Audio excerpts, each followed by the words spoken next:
Well, now we have a clear idea of what those two Transformers Generations retro-inspired deluxe listings are that we talked about just last week.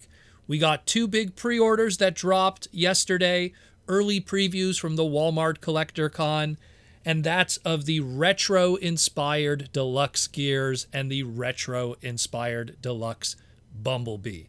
Let's get into it like we always do here on the Transformer Slag podcast and make sense of it as always. First up, let's talk about Gears. So we take what is normally a boxed product and make it into a retro carded inspired product. I feel like the Transformer team looked at what's going on with G.I. Joe and what they're doing with the classified stuff and is kind of leaning on that too. Taking boxed Joe figures of the 6-inch line, putting them in retro carded stuff with mild repaints for a much more screen and or toy accuracy, and reselling that product again. So they took the Gears mold, the Legacy United Deluxe class, and gave it a brand new head sculpt. Now we had the Smallfoot repaint, which had a different kind of head before, but now we got a new head that's much more 100% like the original 1984 Gears figure, with a much more lighter blue and red coloring palette, again to emulate that original 1984 mini-bot toy.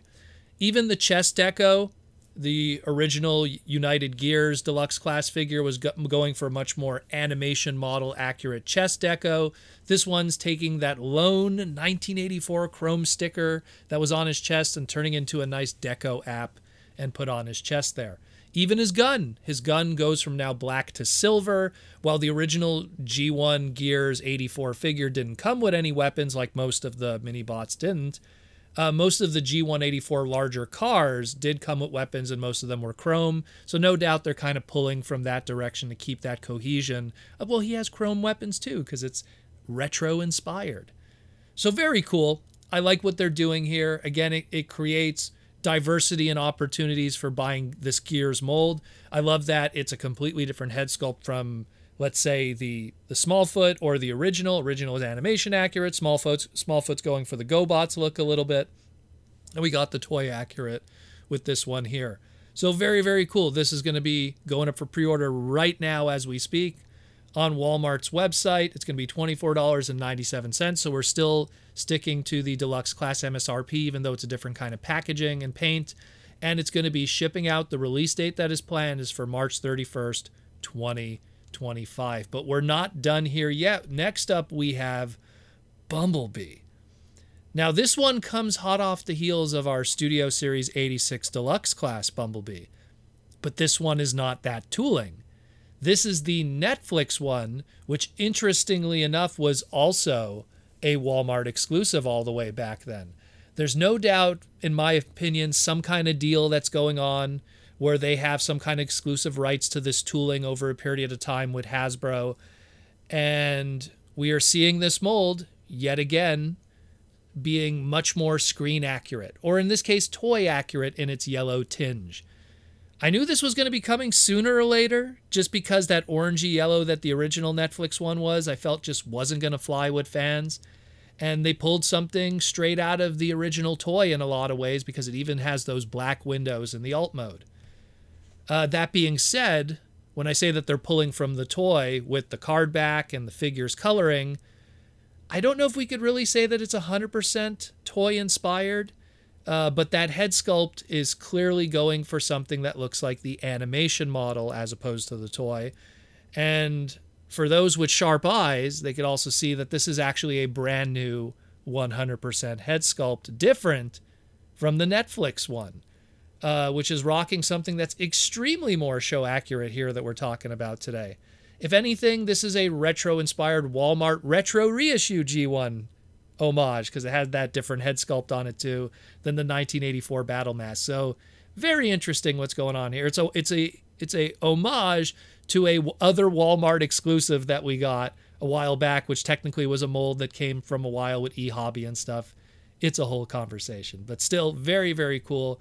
While not shown in most of the stock photos here, you could see in the packaging photo he's still rocking that cliff jumper bazooka weapon there, so that's still pretty cool. I kind of would have liked it if they gave him like a little smaller gun or something included, but hey, that's what was on the tooling, so they're going to stick with that and just color it just slightly different than before. And since some people were still on the fence about Studio Series 86 Bumblebee and how he looked, this is a great alternative and is fantastic for people who missed out on the Netflix one due to it being scalped like crazy, or its limited market, availability being a store exclusive and that small window of distribution during that time during the big V. So, hey, you get a second opportunity. In my opinion, looks way better than the Netflix one. And if you don't like that one, you still got the Studio Series 86 Bumblebee as another option. So really cool that they're doing that. Same story like the gears here, $24.97, Walmart exclusive, available online for pre-order right now, and will be shipping out March 31st, 2025, which will probably be also when both of these will be hanging on the pegs at Walmart. But we're not done yet. Now that we have this said and done and we know what this retro-inspired line is, we now go back to those two listings we talked about last week from JT Prime 17.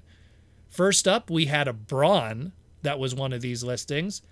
And I guess we're just going to get a super toy-accurate version of Brawn using that Studio Series 86 one that we got before that already has one repaint. And maybe they'll give it the visor face and the hook hands that the original 1984 Brawn toy had. So that's pretty cool. I would dig that a lot. Different shade of green for the alt mode. So that's pretty cool. But the one that I'm more curious about is the second listing. And it's that of the retro-inspired deluxe class Seaspray. Because we don't have a mold of Seaspray yet. But when the time comes, I'm curious how different this will be from, let's say, a toy version to an animation accurate version, since they're both pretty close if you base it off of the 1984 toy. Maybe, just maybe, and I don't want to worry people, but just maybe this retro-inspired Walmart Seaspray might be an exclusive mold to Walmart, just like how the Netflix Bumblebee was initially for quite a few years. And maybe 4 years or so after that, then that Seaspray mold will be used for the masses. But there's a strong possibility that this retro-inspired Seaspray might be exclusively with this Walmart exclusive thing.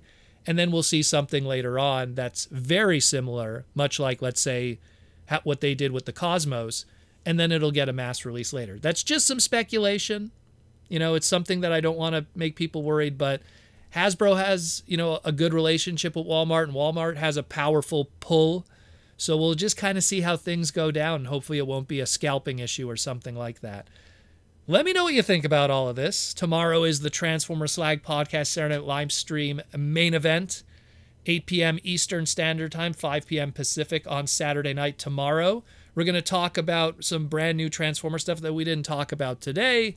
We're going to just kick back, talk Transformers for the next few hours on Saturday night, and just chill with all you cool fans. Hope to see you then, and I'll talk to you in the near future.